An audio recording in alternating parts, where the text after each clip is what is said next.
मेरा मुल्क मेरा देश मेरा ये वतन, शांति का उन्नति का है मेरा चमन, इस पे जानी सारे वार है मेरा मन, मेरा मन।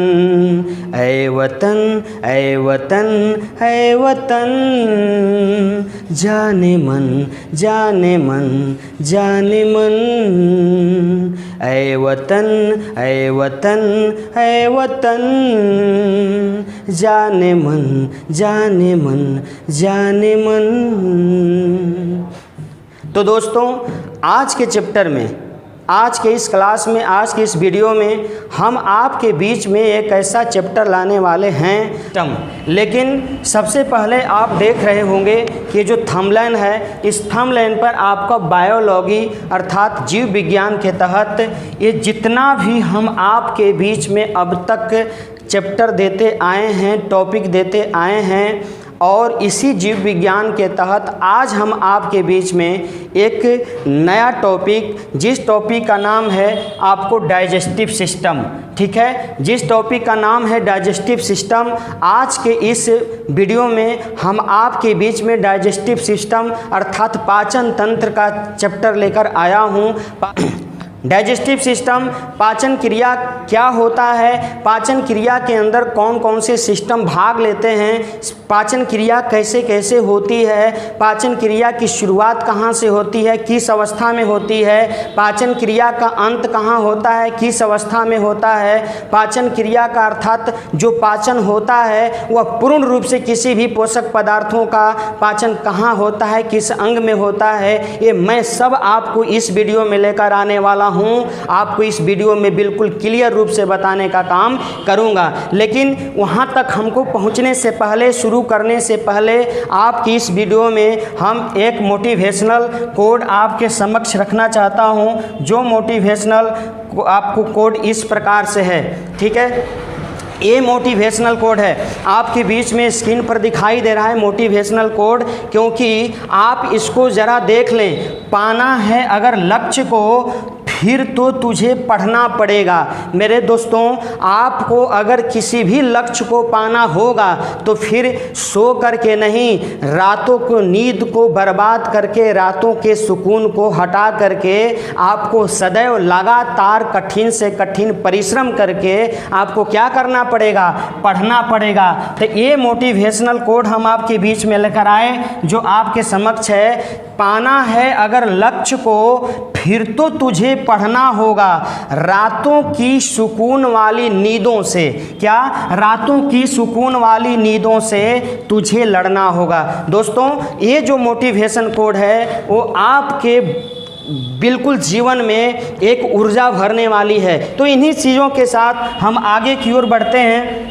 डाइजेस्टिव सिस्टम, ये डाइजेस्टिव सिस्टम होता क्या है? सबसे पहले मैं आपको बताऊंगा कि डाइजेस्टिव सिस्टम होता क्या है, पाचन तंत्र क्या होता है, और पाचन तंत्र के अंतर्गत पाचन क्रिया क्या होती है। तो पाचन क्रिया पर सबसे पहले हम आपको फोकस करेंगे कि ये पाचन क्रिया आखिरकार है क्या। तो दोस्तों, मैं आपके बीच में यह बताना चाहूँगा पाचन क्रिया के बारे में कि यह क्या होती है। तो पाचन क्रिया एक वैसी क्रिया होती है। क्या? पाचन क्रिया एक वैसी क्रिया होती है जिस क्रिया के दौरान भोजन के अंदर बड़े बड़े, क्या, भोजन के अंदर बड़े बड़े अणुओं को, अर्थात भोजन के बड़े बड़े अणुओं को क्या, छोटे छोटे टुकड़ों में जिस क्रिया के दौरान परिवर्तित किया जाता है, तोड़ा जाता है, उसको हम लोग पाचन क्रिया के नाम से जानते हैं। क्या मतलब?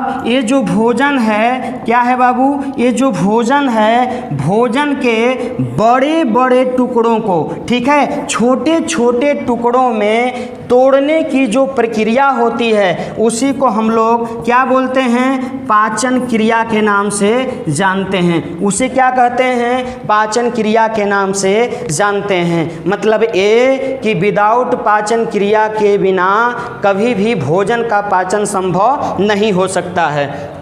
ठीक है, ये तो पाचन क्रिया हुई, लेकिन हम लोग मूल रूप से क्या पढ़ रहे हैं? डाइजेस्टिव सिस्टम, मतलब पाचन तंत्र। क्या पढ़ रहे हैं बाबू? पाचन तंत्र पढ़ रहे हैं। तो क्या होता है डाइजेस्टिव सिस्टम? ये हमने पढ़ा कि भोजन के अंदर बड़े बड़े अणुओं को छोटे छोटे टुकड़ों में, मतलब 2 भागों में, 3 भागों में, 4 भागों में, अनंत भागों में तोड़ तोड़ करके महीन कणों में परिवर्तित करने की प्रक्रिया को हम लोग पाचन क्रिया के नाम से जानते हैं। तो ये पाचन क्रिया बिल्कुल है, लेकिन इस पाचन क्रिया को पूर्ण करने वाले अंग कौन से होंगे? बात समझ में आई? तो हम अगर सेकेंड स्टेज पर पहुंचते हैं तो यह हमको जानकारी मिलती है कि भोजन को तोड़ने के लिए, भोजन को पचाने के लिए, भोजन को छोटे छोटे टुकड़ों में परिवर्तित करने के लिए जिस तंत्र का प्रयोग किया जाता है, उसी तंत्र को हम लोग क्या बोलते हैं? डाइजेस्टिव सिस्टम कहते हैं। क्या बोलते हैं बाबू? डाइजेस्टिव सिस्टम कहते हैं, मतलब पाचन तंत्र के नाम से उसे क्या करते हैं? जानते हैं। ठीक है, पाचन क्रिया क्या है? तो भोजन के बड़े बड़े अणुओं को छोटे छोटे कणों में परिवर्तित करने की क्रिया को पाचन क्रिया कहा जाता है। जबकि पाचन क्रिया में भाग लेने वाले जो तंत्र होते हैं, जो सिस्टम होते हैं, जो अंग होते हैं, उसी अंग को क्या कहा जाता? डाइजेस्टिव सिस्टम कहा जाता, मतलब पाचन तंत्र के नाम से जाना जाता है। ठीक है, तो ये पाचन तंत्र है, ठीक, जो हमारे शरीर के अंदर विभिन्न प्रकार के पोषक पदार्थों को पचाने का काम करता है, पचाने में सहायता प्रदान करता है, हेल्पफुल करता है। ठीक है, उसी को हम लोग डाइजेस्टिव सिस्टम के नाम से जानते हैं। दोस्तों, डाइजेस्टिव सिस्टम के दौरान, पाचन तंत्र क्रिया के दौरान हमें क्या प्राप्त होता है? तो पाचन क्रिया के दौरान, ये पाचन जो क्रिया होती है, इस पाचन क्रिया के दौरान हमारे बॉडी को पोषक पदार्थ की प्राप्ति होती है। किसकी प्राप्ति होती है? पोषक पदार्थों की प्राप्ति होती है। और वो पोषक पदार्थ कौन कौन से होते हैं? तो कार्बोहाइड्रेट, क्या होता है? कार्बोहाइड्रेट, फैट होता है, प्रोटीन होता है, ठीक है, विटामिन होता है, उसके बाद आपको मिनरल्स होता है, ये मिनरल्स होता है, ठीक है, उसके बाद आपको वाटर होता है। तो ये सारा का सारा सिस्टम पोषक पदार्थ के रूप में हमें क्या होता है? प्राप्त होता है। मतलब ये कि जब हम कभी भी किसी पोषक पदार्थों को खाते हैं, पोषक पदार्थ नहीं बल्कि भोज्य पदार्थों को खाते हैं। क्या?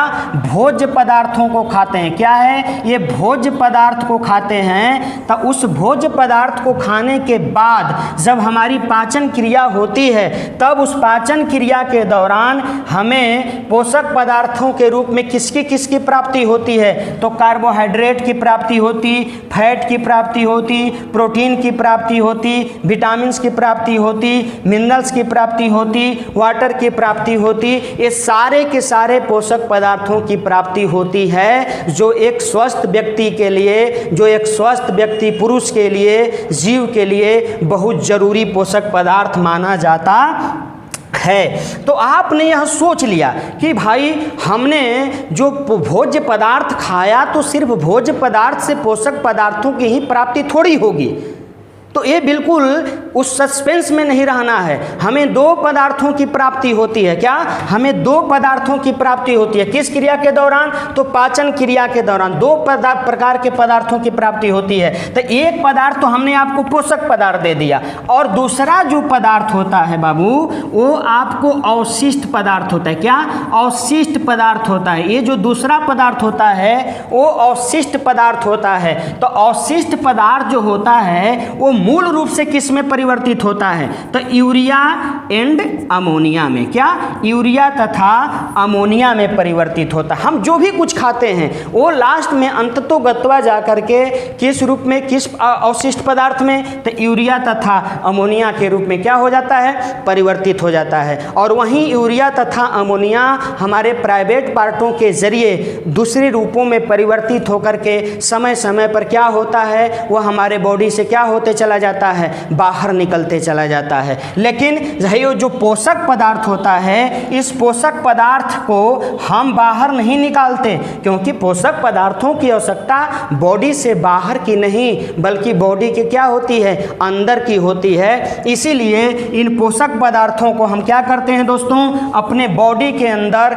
रुधिर के माध्यम से, क्या किसके माध्यम से, रुधिर के माध्यम से पूरे बॉडी में क्या करते हैं, हम लोग उसको सर्कुलेट करवा देते हैं। वह रुधिर के माध्यम से पूरे बॉडी में चला जाता है, ठीक है, जो हमारे प्रत्येक अंगों को मजबूत करने में, एक्टिव करने में, सक्रिय बनाने में क्या करता है, सहायता प्रदान करता है। तो ये तो पाचन क्रिया का प्रारूप हुआ जो डाइजेस्टिव सिस्टम के अर्थात पाचन तंत्र के जरिए संपन्न होता है, ठीक है। अब हम चलते हैं इस डाइजेस्टिव क्रिया के अंतर्गत अर्थात पाचन क्रिया के अंतर्गत हम एक प्रारूप लेंगे।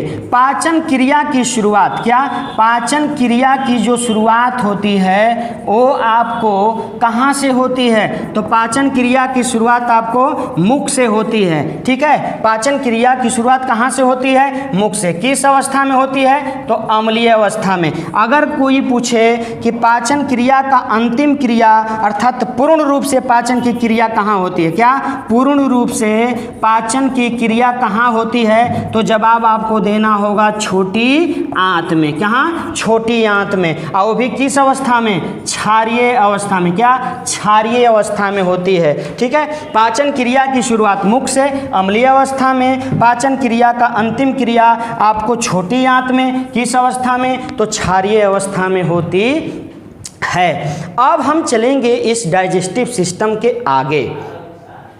पाचन क्रिया के अंतर्गत हम लोग अगले टॉपिक में चलते हैं, ठीक है। पाचन क्रिया की शुरुआत मुख से तो होती है, ठीक है। ये जरा आप देखें, पाचन क्रिया की शुरुआत, ये जो पाचन क्रिया है ये क्या है, पाचन क्रिया है, इसकी शुरुआत कहाँ से हो रही है, मुख से हो रही है, ठीक। जब हम कोई भी भोज्य पदार्थ, ये जो कोई भी भोज्य पदार्थ होता है, ठीक है,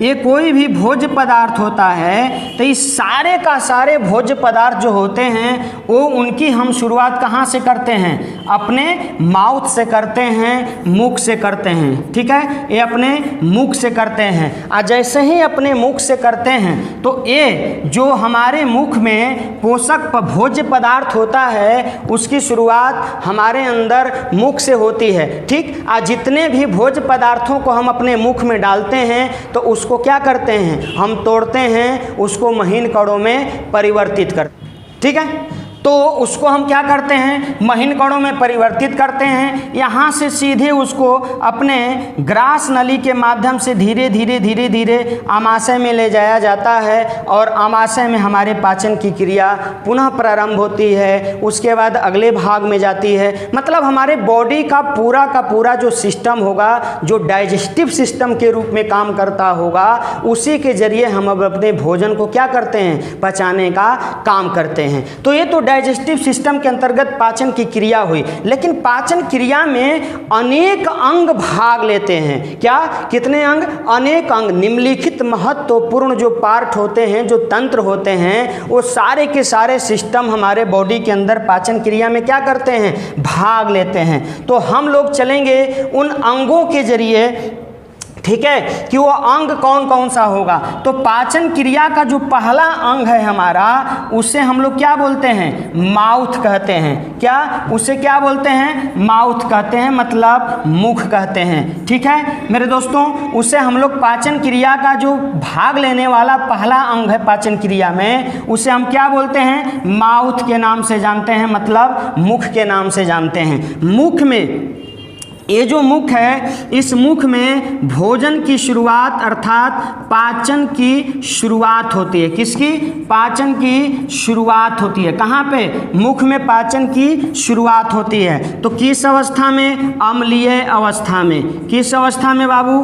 अम्लीय अवस्था में इसकी शुरुआत होती है, ठीक है। इसी मुख के अंदर 3 जोड़ा क्या होता है, लार ग्रंथि मौजूद होता है। क्या, 3 जोड़ा लार ग्रंथि मौजूद होता है। किसके अंदर, तो माउथ के अंदर 3 जोड़ा लार ग्रंथि मौजूद होता है, ठीक है।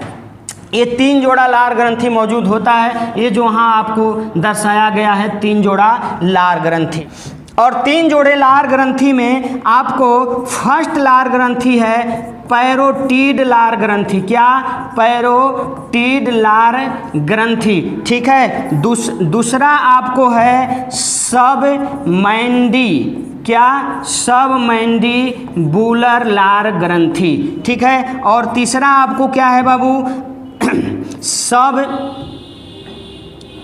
तीसरा आपको सबलिंगुअल। क्या है? सबलिंगुअल लार ग्रंथि। ये तीसरा आपको क्या है? सबलिंगुअल लार ग्रंथि। ठीक है।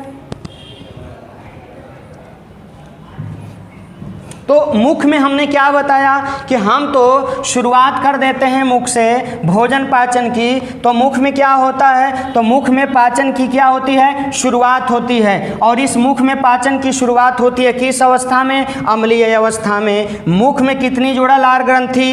3 जोड़ा लार ग्रंथि मौजूद होती है। पहली लार ग्रंथि का नाम क्या है? पैरोटीड लार ग्रंथि। दूसरे लार ग्रंथि का नाम सबमैंडिबुलर लार ग्रंथि। तीसरे लार ग्रंथि का नाम क्या है? तो सबलिंगुअल लार ग्रंथि। तो 3 जोड़ा है, मतलब पैरोटीड भी कितना? पैरोटीड जो होगा वो 2 होगा, सबमैंडिबुलर होगा 2 होगा, उसके बाद सबलिंगुअल होगा 2 होगा। 2 तियां 6, ये 6 हुआ कि नहीं हुआ?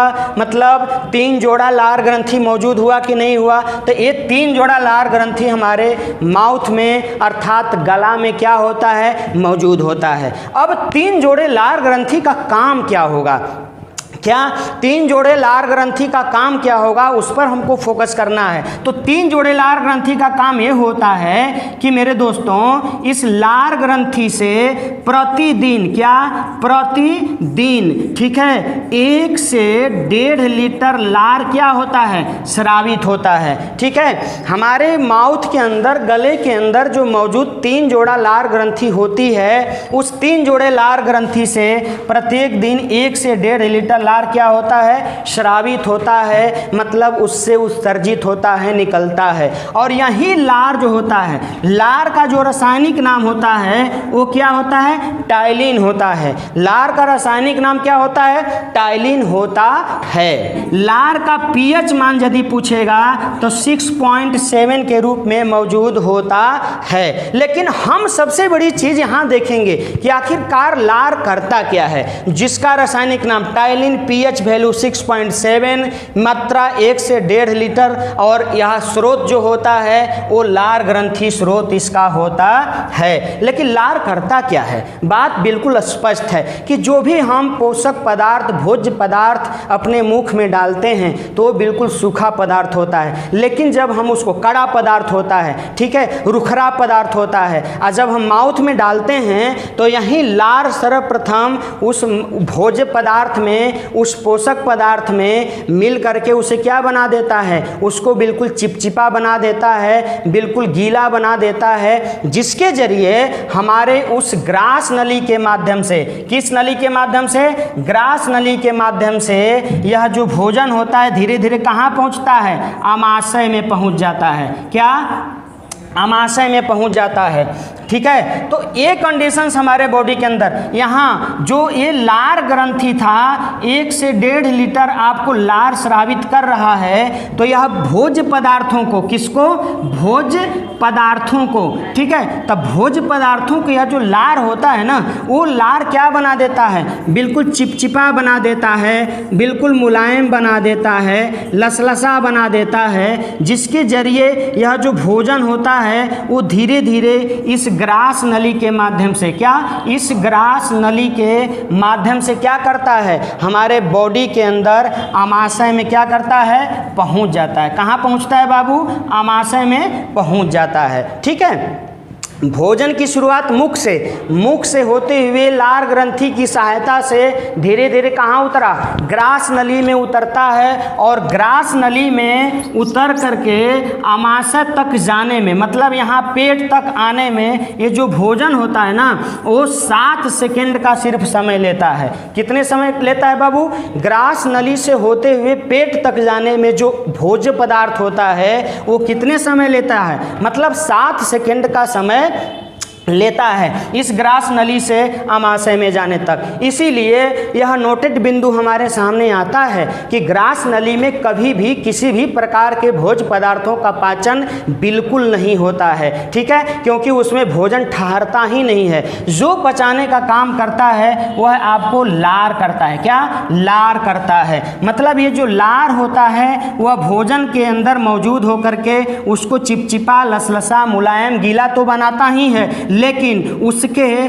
बड़े बड़े अणुओं को, क्या, बड़े बड़े अणुओं को छोटे छोटे अणुओं में क्या करता है? उसको तोड़ने का काम भी करता है, उसको पचाने का काम भी करता है, जिसका रासायनिक नाम क्या था लार का? टाइलिन होता है। तो ग्रास नली के अंतर्गत 7 सेकंड का समय लिया कहाँ तक आने में? पेट तक आने में। जो हमारा आमाशय होता है, जो हमारा पेट होता है। तो रही बात इस पेट की, अब हम आते हैं अमाशय पर।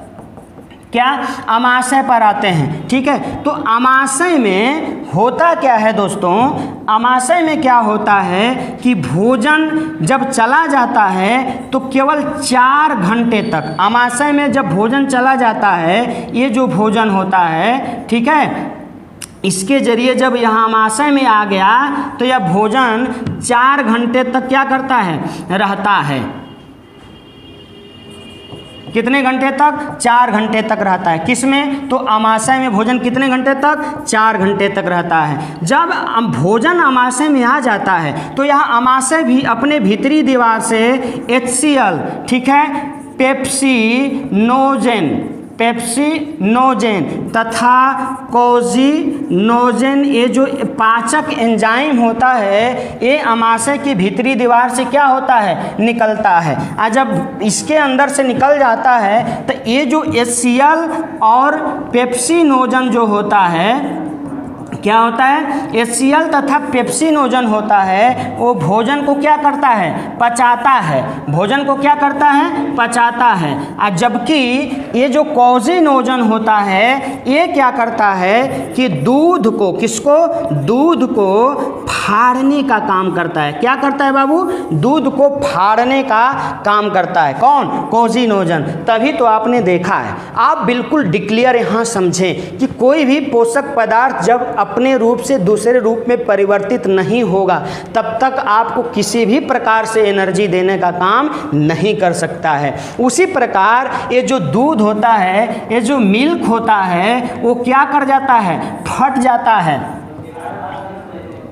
क्या करता है बाबू? फट जाता है। अब फटता है तब जाकर के हमारे बॉडी को क्या देता है? प्रोटीन देने का काम करता है, ठीक है। तो फाड़ा कौन? तो कोजिनोजन नामक पाचक एंजाइम उसको फाड़ देता है, और HCl तथा पेप्सिनोजन भोजन जो जाता है उसको पचाने की सहायता प्रदान करता है। अब कोजिनोजन आपने तो देखा होगा, जब किसी भी हम बच्चे को दूध पिलाते हैं और वह दूध अभी पिलाया, अभी बच्चा दूध को क्या कर दिया? बाहर फेंक देता है, तो आपने देखा होगा कि वह दूध क्या होता है? फटा फटा सा हुआ रहता है। तो क्या आप जानते हैं? तो उसके अंदर यही क्रिया करता है, अर्थात जो कोजिनोजन एंजाइम होता है, ठीक है, यही कोजिनोजन एंजाइम उस दूध को क्या करता है? कोजिनोजन एंजाइम क्या करता है? फाड़ देता है, ठीक है। तब जाकर के वह बच्चों के अंदर, अर्थात हमारे भी अंदर, वह जाकर के प्रोटीन, विटामिन्स और मिनरल्स पदार्थों का जो भरपाई होता है उस दूध से हो जाता है, ठीक है। तो ये अमाशय की कहानी आई, ठीक। अमाशय में भोजन कितने घंटे तक रहा? तो 4 घंटे तक रहता है।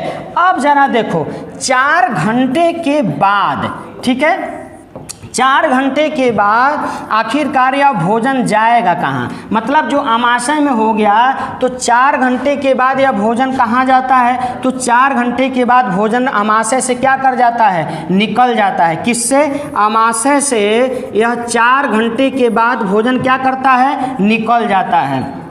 ठीक है, 4 घंटे के बाद निकल जाता है। तो आप जरा सोचो, अब निकल करके कहाँ जाता है? अब ये आगे की ओर जाता है जहाँ पर इसकी मुलाकात किससे होती है? यकृत से होती है। ठीक है, यकृत से होती है, लीवर से होती है। तो आप जरा समझो कि प्रत्येक व्यक्ति, स्वस्थ व्यक्ति प्रत्येक 4 घंटे के उपरांत भोजन कर सकता है, क्योंकि वह भोजन तो अमाशय से निकल करके चला गया, तो 4 घंटे के अंतराल पर फिर भोजन दूसरा डालोगे तो आपके अमाशय में हो जाएगा, फिर पूरा 4 घंटे के बाद निकलेगा, तो कोई फर्क नहीं पड़ता है। मतलब 4-4 घंटे के अंतराल पे आप भोजन कर सकते हो। तो ऐसा मत करना कि दिन के अलावा आप रात में भी वही यूज कर लेना। तो वो उसमें कौन से खाते हैं, उसमें कौन से लोग करते हैं भोजन को? तो जो निशाचर लोग होते हैं उसमें वही लोग इस क्रिया को संपन्न करवाते हैं। ठीक है, और हम सब, आप सब तो मनुष्य हैं, हम सब तो सिर्फ ह्यूमन हैं। ठीक है, तो हम तो दिन में खाने का काम करेंगे। तो ये कंडीशंस होता है 4-4 घंटे के अंतराल पे। अब लीवर की कहानी आई हमारे सामने, मतलब भोजन जो निकलता है अब लीवर से जाता है, यकृत से जाता है। तब हम अब समझेंगे कि आखिरकार लीवर क्या है। बात समझ में आई? ये लीवर क्या होता है? ठीक है, तो लीवर की कहानी भी स्पष्ट रूप से हमको समझना होगा कि ये जो लीवर होता है मतलब यकृत, लीवर। अब हम चलेंगे, ये लीवर क्या होता है तो ज़रा हम समझेंगे।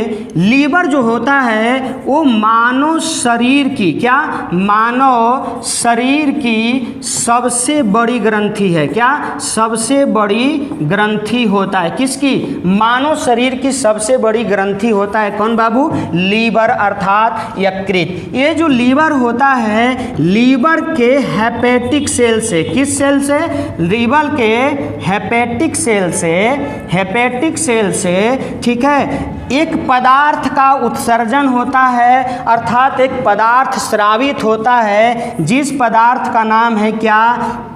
तो उस पदार्थ का नाम होता है बाइल। क्या? उसे क्या कहते हैं? बाइल, मतलब पित्त कहते हैं। ठीक है, मतलब लीवर के, यकृत के हेपेटिक सेल से किसका स्रावण हुआ? तो बाइल का स्रावण हुआ, पित्त का स्रावण हुआ। और ये जो पित्त होता है वो स्रावित होकर के लीवर से कहाँ वह जाकर जमा होता है? तो गॉल ब्लैडर में। क्या? गॉल ब्लैडर में जाकर के क्या होता है? वहाँ पर वो जमता है, मतलब वहाँ पर भंडारण उसका होता है। और गॉल ब्लैडर का हिंदी अर्थ क्या होता है? पित्ताशय होता है। क्या? पित्ताशय होता है। ठीक है, तो ये जो यकृत होता है वो ह्यूमन बॉडी की सबसे बड़ी ग्रंथि है। यकृत के हेपेटिक सेल से पित्त का निर्माण होता है, बाइल का निर्माण होता है। बाइल जो होता है वो गॉल ब्लैडर में जाकर के क्या होता है? भंडारित होता है, वहाँ पर जाकर के वह मौजूद होता है। ठीक है, बाइल की जो प्रकृति होती है, पित्त की जो प्रकृति होती है क्षारीय होती है। क्या? पित्त की जो प्रकृति होती है वो क्षारीय होती है। पित्त का जो पीएच मान होता है वो 7.5 होता है। पित्त का जो पीएच मान होता है वो 7.5 होता है। क्योंकि मेरे दोस्तों आपने जाना होगा ये क्षारीय, ठीक है, ये है अम्लीय, ये क्या है? अम्लीय, और यह होता है उदासीन। ठीक है, तो कोई भी पदार्थ का अगर पीएच वैल्यू होगा, ठीक है, अर्थात कोई भी पदार्थ होगा और वह किस अवस्था में होगा? क्षारीय अवस्था में होगा, तो उसका पीएच वैल्यू 7 से क्या होगा? ग्रोथ होगा, अर्थात आगे होगा। कोई भी पदार्थ की प्रकृति यदि वह पदार्थ अम्लीय अवस्था में होगा तो उसकी जो पीएच मान होंगे, उसका जो पीएच वैल्यू होगा वो 7 से क्या होगा? कम होगा। ठीक है, अगर कोई पदार्थ उदासीन अवस्था में होता है, ठीक है, उस प्रक्रिया में होता है, तो उस पदार्थ का पीएच वैल्यू केवल 7 होता है, अर्थात 7.1 नहीं हो सकता, 6.9 या 8 नहीं हो सकता। ठीक है, तो ये आपको बाइल क्षारीय अवस्था में होता है, तो बिल्कुल यहाँ क्लियर होगा कि इसका पीएच वैल्यू 7 से अधिक होगा, तो कितना होता है? 7.5 होता है। पित्त है, ये पित्त करता क्या है कि पित्त हमारे भोजन में मौजूद, ठीक है, पित्त जो होता है भोजन में मौजूद बड़े बड़े टुकड़ों को, किसको, बड़े बड़े टुकड़ों को छोटे छोटे टुकड़ों में क्या करता है, तोड़ देता है। ये जो पित्त होता है वह भोजन में मौजूद, अर्थात यह भी एक डाइजेस्टिव एंजाइम है, पाचक एंजाइम है पित्त, जो आपको लीवर से स्रावित हो रहा है। तो यह जो पित्त होता है भोजन के बड़े बड़े अणुओं को छोटे छोटे टुकड़ों में क्या कर दे रहा है, तोड़ देता है, ठीक है, ये पित्त होता है। पित्त जो होता है ना, पित्त ये है, और पित्त करता क्या है कि भोजन को किस अवस्था में बना देता है, क्षारीय अवस्था में बना देता है। पित्त के अंदर वैसी कैपेसिटी, क्षमता होती है जो भोजन के अंदर, किसके अंदर, भोजन के अंदर जितना भी हानिकारक पदार्थ होते हैं, क्या, जितना भी हानिकारक पदार्थ होते हैं, जो पदार्थ हमारे शरीर के अंदर निम्नलिखित प्रकार के रोग का क्या कर लेते हैं, निर्माण कर देते हैं, उन्हीं हानिकारक पदार्थ को ये जो पित्त होता है उसको क्या कर देता है, मार देता है। कौन, पित्त क्या करता है, भोजन के अंदर हानिकारक पदार्थों को जो रोग निर्मित कर सकते हैं उस पदार्थों को ये जो पित्त होता है क्या करता है, मार देता है। इसीलिए पित्त को रोगाणु नाशक, क्या, रोगाणु नाशक भी कहते हैं, कीटाणु नाशक भी कहते हैं, ठीक है। कीटाणु नाशक, रोगाणु नाशक के नाम से भी पित्त को क्या किया जाता है दोस्तों, जाना जाता है। तो आप समझ लीजिए कि अगर पित्त नहीं होता तो न तो भोजन के बड़े बड़े अणु छोटे छोटे टुकड़ों में परिवर्तित होते, पित्त नहीं होता तो न तो हमारे शरीर के अंदर भोजन क्षारीय अवस्था में बदलता, और क्षारीय अवस्था में नहीं बदलता तो भोजन के अंदर जितने भी हानिकारक पदार्थ, जीवाणु, प्रोटोजोआ, फंगी, वायरस, जो भी कुछ होते वो कभी मरते नहीं, और जब वो बॉडी के अंदर जाते तो निम्नलिखित प्रकार के रोगों का क्या कर देते, निर्माण कर देते। यही पित्त करता क्या है कि वह अपनी कैपेसिटी के बल पे उनको क्या करता है, हानिकारक पदार्थों को मार देता है, उनका क्षरण कर देता है, उनको समाप्त कर देता है। इसीलिए पित्त को रोगाणु नाशक और कीटाणु नाशक के नाम से जानते हैं, ठीक है दोस्तों।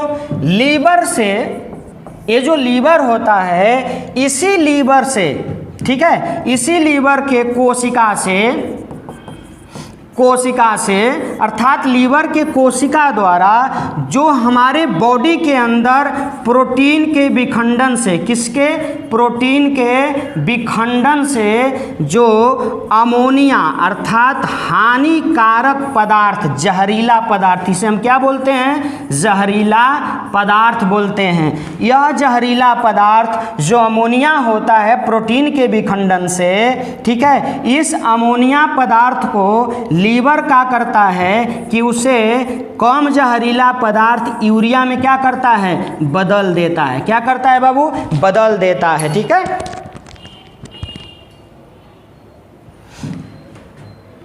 लीवर की कोशिका द्वारा बॉडी के अंदर प्रोटीन के विखंडन के उपरांत निर्मित जहरीला पदार्थ, ठीक है, अमोनिया को लीवर क्या करता है, यूरिया में बदल देता है। किस में बदल दिया, यूरिया में बदल दिया। अब जरा ये समझें, यूरिया जो होता है इस यूरिया को हमारे बॉडी के अंदर, ठीक है, पाचन क्रिया के दौरान क्या कर दिया जाता है, इसको यूरिन में बदल दिया जाता है। क्या, यूरिन में बदल दिया जाता है। और यही यूरिन अर्थात जो मूत्र होता है इसी को हमारे प्राइवेट पार्ट के जरिए क्या होता है, बाहर निकाल दिया जाता है। क्या, बाहर निकाल दिया जाता है। ये जो मूत्र होता है यूरिन अर्थात यूरिया से यूरिन बनता है, ठीक है, और यह यूरिन, यह मूत्र हमारे शरीर से प्राइवेट पार्टों के जरिए क्या होता है दोस्तों, शरीर से बारी बारी से बाहर निकलते रहता है। लीवर से, ठीक है, लीवर के कोशिकाओं से बिलिरुबिन, किसका, बिलिरुबिन तथा बिलिरुबिडिन। ये जो निम्नलिखित प्रकार के प्रोटीन होते हैं वो लीवर की कोशिकाओं से निकलते हैं। कौन कौन? बिलिरुबिन तथा बिलिरुबिडिन। अब इसी प्रोटीन के माध्यम से, ठीक है, मल तथा मूत्र, क्या? मल तथा मूत्र, मतलब आप बिल्कुल यहाँ ये समझेंगे मल मूत्र, ठीक है, मल मूत्र का जो रंग होता है वो क्या होता है? पीला होता है, ठीक है। इसी प्रोटीन की सहायता से मल मूत्र का रंग क्या होता है? पीला होता है, ठीक। और यह प्रोटीन निकले कहाँ से, स्रावित कहाँ से हुए? तो लीवर से स्रावित होते हैं। कौन कौन? बिलिरुबिडिन तथा बिलिरुबिडिन, ठीक है, बिलिरुबिन और बिलिरुबिडिन। इसके जरिए मूत्र का जो रंग होता है वो कैसा होता है? पीला होता है। मल मूत्र का रंग पीला होता है। जबकि अगर मूत्र की बारी आती है तो इसका रंग जो पीला होता है, इसके रंग को पीला करने में कौन सा प्रोटीन सहायक होता है? तो यूरोक्रोम सहायक होता है। ये यूरोक्रोम की वजह से मूत्र का रंग पीला होता है और मल मूत्र का रंग किसकी वजह से? बिलिरुबिन तथा बिलिरुबिडिन की वजह से इसका रंग पीला होता है। लीवर के अंदर, ठीक है, लीवर के अंदर आरबीसी का निर्माण होता है। किस अवस्था में? आरबीसी का निर्माण होता है किस अवस्था में बाबू?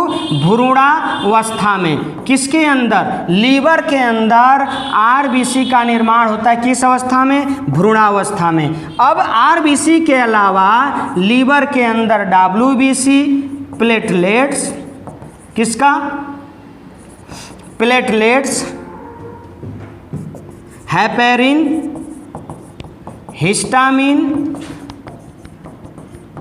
ठीक है, हिस्टामिन तथा फाइब्रिनोजन, किसका निर्माण होता है? फाइब्रिनोजन का निर्माण होता है। मतलब लीवर में हम जब बड़े हो जाते हैं तो यहाँ कहानी एक स्पष्ट होती है कि जब हम बड़े हो जाते हैं तो बड़े होने के उपरांत जो आरबीसी का निर्माण होता है ना, वो कहाँ होता है? तो लाल अस्थि मज्जा में। किसमें? लाल अस्थि मज्जा में होता है। किसमें होता है बाबू? लाल अस्थि मज्जा में होता है। लेकिन जब हम छोटे होते हैं, भ्रूणावस्था में रहते हैं, तो आरबीसी का निर्माण कहाँ होता है? तो भ्रूणावस्था के अंदर लीवर में होता है। इसके अलावा डब्ल्यूबीसी का निर्माण, प्लेटलेट्स का निर्माण, हेपेरिन का निर्माण, हिस्टामिन का निर्माण, फाइब्रिनोजन का निर्माण आपको लीवर में होता है। अब हम जरा समझेंगे। ये तो आप बिल्कुल समझते होंगे कि डब्ल्यूबीसी क्या करता है, प्लेटलेट्स क्या करता है, हेपेरिन क्या करता है, हिस्टामिन क्या करता है, फाइब्रिनोजन क्या करता है। हेपेरिन जो होता है वो हमारे रुधिर के, शरीर के अंदर जो थक्के होते हैं उसको जमने न जमाने में मदद करता, ये भी वही काम करता। और फाइब्रिनोजन जो होता है वो है एक महत्वपूर्ण काम करता है। वो क्या? कि जब रुधिर का थक्का क्या होता है? जम जाता है। क्या? रुधिर जब क्या होता है? जम जाता है, तो जमे हुए रुधिर को ही क्या कहते हैं? मतलब हम लोग फाइब्रिनोजन के नाम से जानते हैं, ठीक है। तो लीवर से इन सभी पदार्थों का क्या हो रहा है? निर्माण होता है। इसलिए लीवर हमारे बॉडी के लिए बहुत जरूरी अर्थात मुख्य पाचन तंत्र माना जाता है। मतलब ये कि अगर लीवर नहीं होगा तो फिर किसी भी पोषक पदार्थों के अंदर जो अवशिष्ट पदार्थ होंगे, हानिकारक पदार्थ होंगे, वायरस, जीवाणु, कीटाणु, रोगाणु होंगे, वो कभी मर नहीं सकते। और जब वो मरेंगे नहीं तो फिर वो निम्नलिखित प्रकार के रोगों का क्या कर देंगे? हमारे बॉडी के अंदर निर्माण कर देंगे, जिससे कि हमारा स्वास्थ्य क्या हो जाएगा? प्रभावित होगा, डिफेक्टेड होगा। इसीलिए जो लीवर होता है वो मुख्य पाचक तंत्र के रूप में माना जाता है, ठीक है। अब हम लीवर के बाद चलते हैं छोटी आंत में। क्या? छोटी आंत में, मतलब स्मॉल इंटेस्टाइन, छोटी आंत। अब जब भोजन छोटी आंत में जाता है, ये जो भोजन होता है जब कहाँ जाता है? छोटी आंत में जाता है। तो हमने आपको बताया कि यहाँ से भोजन की शुरुआत हुई, ग्रास नली के माध्यम से धीरे धीरे धीरे धीरे भोजन कहाँ पहुँचा? आमाशय में पहुँचता है, आमाशय से लीवर में पहुँचता है, लीवर से छोटी आंत में पहुँचा। क्या? छोटी आंत में पहुँचा। और छोटी आंत से कहाँ पहुँचेगा? बड़ी आंत में पहुँचता पहुंचता है। कहाँ पर पहुंचता है बाबू? बड़ी आंत में पहुंचता है, ठीक है, बड़ी आंत में पहुंचता है। तो यहाँ पर हम छोटी आंत की बात बताया कि भोजन जब छोटी आंत में पहुंचता है, स्मॉल इंटेस्टाइन में पहुंचता है, तो यहाँ पर भोजन का क्या होता है? यहाँ पर भोजन का क्या होता है? पूर्णतः पाचन होता है, ठीक है। यहाँ पर भोजन का क्या होता है? पूर्णतः पाचन होता है। किसमें? छोटी आंत में। और भोजन का जब पूर्णतः पाचन होता है छोटी आंत में, तो इसी छोटी आंत में भोजन के पूर्णतः पाचन से हमारे बॉडी को पोषक पदार्थ मौजूद मतलब प्राप्त होता है। वही पोषक पदार्थ कार्बोहाइड्रेट, क्या? कार्बोहाइड्रेट, उसके बाद फैट, प्रोटीन, ठीक है, विटामिन, मिनरल्स, ठीक है, वाटर, ये सारा का जो पोषक पदार्थ होता है किसमें? तो छोटी आंत में प्राप्त होता है, अवशोषित होता है। मतलब ये कि छोटी आंत के अंदर निम्नलिखित प्रकार के पाचक एंजाइम निकल करके जो भोजन में कुछ बड़े बड़े टुकड़े बचे हुए रहते हैं, उन सभी भोजन को यह छोटी आंत पूर्ण रूप से क्या कर देती है? पचा देती है। क्या? पूर्ण रूप से क्या कर देती है? पचा देती है। मतलब वह भोजन को क्या बना देती?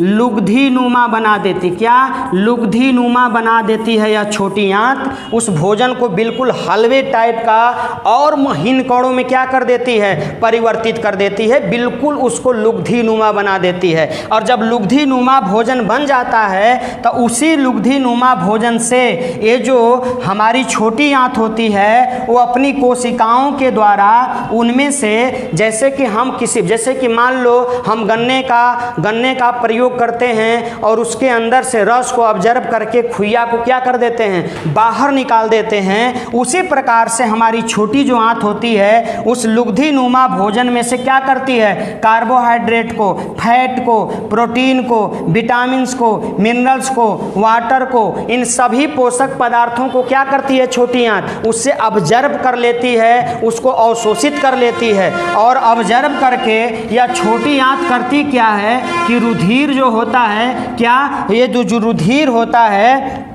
इसी रुधिर को छोटी आंत इसी रुधिर में क्या करती है? डाल देती है। किसको? सारे पोषक पदार्थों को यह जो छोटी आंत होती है किसमें डाल देती है? रुधिर में।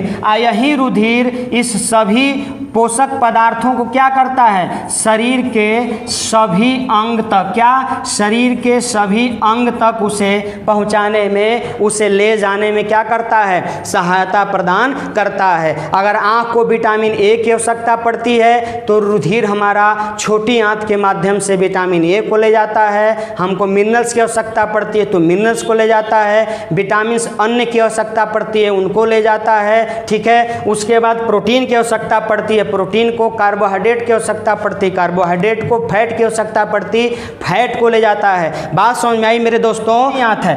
अब तो छोटी आंत की कहानी यहाँ समाप्त होती है। शुरू किसकी होती है? बड़ी आंत की कहानी। क्या? बड़ी आंत की कहानी यहाँ शुरू होती है, ठीक।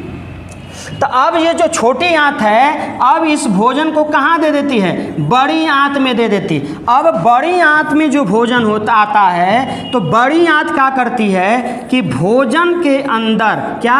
भोजन के अंदर जो कुछ पानी जो होता है ना, क्या होता है? मतलब जो जल होता है उस जल को क्या करती है बड़ी आंत? अवशोषित कर देती है। क्या? अवशोषित कर देती है, ठीक है। जल को अवशोषित करती है बड़ी आंत। जब जल को अवशोषित कर लेती है यह बड़ी आंत, तब जल को अवशोषित करने के बाद बिल्कुल रुखरा अवशिष्ट पदार्थ बचता है। क्या? बिल्कुल रुखरा अवशिष्ट पदार्थ बचता है। किसके अंदर? इस बड़ी आंत के अंदर अवशिष्ट पदार्थ बचता है। लेकिन अब बड़ी आंत भी उस अवशिष्ट पदार्थ को कहती है कि तुम हमारे अंदर से भी क्या करो? निकलो। तो यह जो अवशिष्ट पदार्थ होता है उसके बड़ी आंत के नेक्स्ट वाले अंग में, अर्थात इस अंग का नाम हम देते हैं रेक्टम। क्या नाम देते हैं? रेक्टम मतलब मलाशय। बात समझ में आई? तो इसको रेक्टम में डाल देती है। क्या? बड़ी आंत अवशिष्ट पदार्थ को कहाँ डाल देती? रेक्टम में डाल देती है, मलाशय में डाल देती है। ठीक है। और जब यह अवशिष्ट पदार्थ इस मलाशय में आ जाता, रेक्टम में आ जाता, तो वहीं अवशिष्ट पदार्थ मल के रूप में परिवर्तित हो जाता है। किस रूप में? तो मल के रूप में परिवर्तित हो जाता है मलाशय के अंदर, और इसी के जरिए अब धीरे धीरे हमारे, इसे आप देख रहे होंगे, यहाँ पे आपको मैं थोड़ा सा दिखा दूँ। यहाँ पर जो ये रेक्टम है, अब इसी में जो मलाशय के अंदर, रेक्टम के अंदर अवशिष्ट पदार्थ आता है, तो पानी के प्रेशर से, ठीक है, यह मल के रूप में परिवर्तित होकर के धीरे धीरे हमारे शरीर के अंग से क्या कर जाता है? यह बाहर निकल जाता है, शरीर से बाहर निकल जाता है। तो यह जो डाइजेस्टिव सिस्टम होता है, पाचन तंत्र होता है, इसी रूप में पोषक पदार्थों को, भोज्य पदार्थों को पचाने का काम किया। अब तक हमने आपके बीच में सारा सिस्टम लेकर के आया, जो आपको मैं बिल्कुल भली भांति समझाने की कोशिश की। ठीक है। तो एक कंडीशन से आपका यहाँ पे एक बड़ा प्रारूप आपके बीच में लाया, यहाँ पर जो नीचे से और ये ऊपर का भाग है ना, बिल्कुल आप समझ गए होंगे जो मैंने समझाया। इसमें मुख है, लार ग्रंथि है, ग्राउस नली है, ठीक है। निम्नलिखित लार ग्रंथि को हमने बता दिया था, पैरोटिड, ठीक है, सब मैंडिबुलर, सबलिंगुअल लार ग्रंथि, जिससे कि एक दिन में 1 से 1.5 लीटर लार क्या होता है? स्रावित होता है, निकलता है, जो भोजन को तोड़ता भी है और भोजन को गीला भी बनाने का काम करता है। ठीक है। एक कंडीशन से यहाँ पर आप देखिए गए होंगे, अभी मैंने आपको यहाँ समझाया, ये रेक्टम है।